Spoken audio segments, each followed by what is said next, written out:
Assalamualaikum warahmatullahi wabarakatuh. Salam sejahtera bagi kita semua. Perkenalkan, nama saya Chandra Putra Barawansyah, bisa dipanggil Chandra. Saya dari TI 4309 dengan nomor induk mahasiswa 1201194101. Di sini saya akan menjelaskan makalah dengan judul Kebijakan Fiskal Indonesia dalam Perspektif Ekonomi Islam menurut Studi Kasus dalam Mengentaskan Kemiskinan.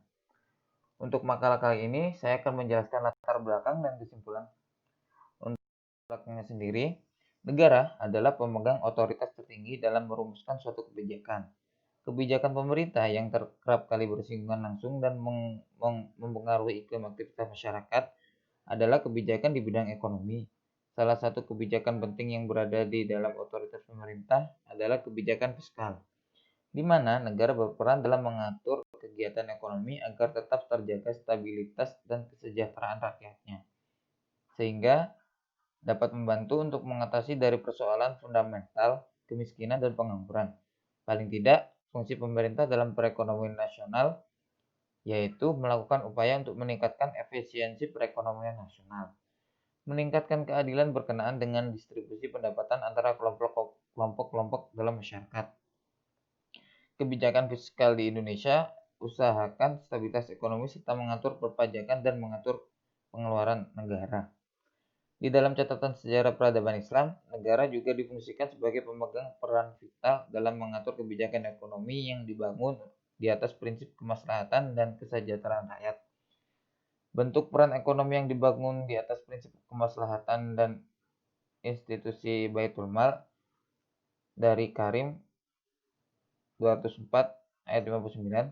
Harta yang dikumpulkan di dalam Baitul Mal ini yang dialokasikan kepada orang-orang yang berhak dan dibelanjakan untuk membayar jasa yang diberikan kepada negara, mengatasi kemiskinan dan kelaparan, tunjangan dan penyediaan lapangan kerja, modal usaha bagi masyarakat, dan pembangunan infrastruktur dan pelayanan publik dan lainnya.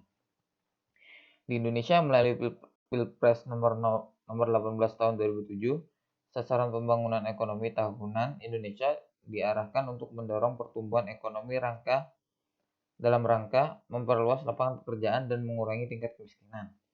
Sasaran pertumbuhan ekonomi yang diharapkan adalah pertumbuhan yang berkualitas, yaitu pertumbuhan yang dapat mendistribusikan pendapatan dan lapangan pekerjaan. Sedangkan percepatan perluasan lapangan pekerjaan diarahkan kepada peningkatan pertumbuhan sektor yang banyak menyerap tenaga kerja.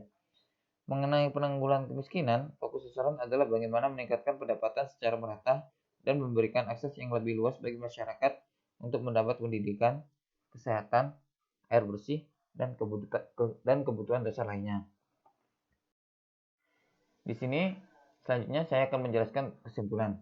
Dari kesimpulan yang saya ambil, sebagaimana dijelaskan sebelumnya, beragam program yang diluncurkan pemerintah Indonesia untuk menanggulangi kemiskinan memang terdapat indikasi kuat bahwasanya Indonesia menanggulangi kemiskinan. Memang terdapat indikasi kuat bahwasanya meskipun terdapat kecenderungan positif dalam penanggulangan kemiskinan, tetapi ternyata implementasinya belum seperti yang diharapkan. Proporsi penduduk yang hampir miskin masih cukup tinggi, dan apabila terjadi sedikit gejolak, maka dengan sangat mudah mereka akan kembali menjadi miskin. Kemiskinan merupakan suatu fenomena yang amat kompleks, sehingga dengan kemiskinan tidak saja menyangkut problem kultural, tapi juga problem struktural yang menyangkut bagaimana negara membuat kebijakan fiskal yang berorientasi pada penanggulangan kemiskinan secara kultural.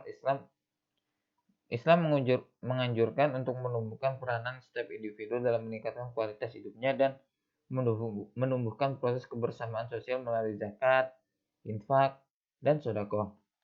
Secara struktural, Islam meletakkan peran sentral negara dalam menciptakan distribusi pendapatan dan kekayaan masyarakat secara adil dan merata, dan menjaga stabilitas keberlangsungan perkembangan ekonomi dalam proses kemajuan dan pemerataan, serta sebagai fasilitator pemberdayaan masyarakat dalam mencari solusi ke taraf hidup yang lebih layak. Mungkin untuk sekian penjelasan dari saya.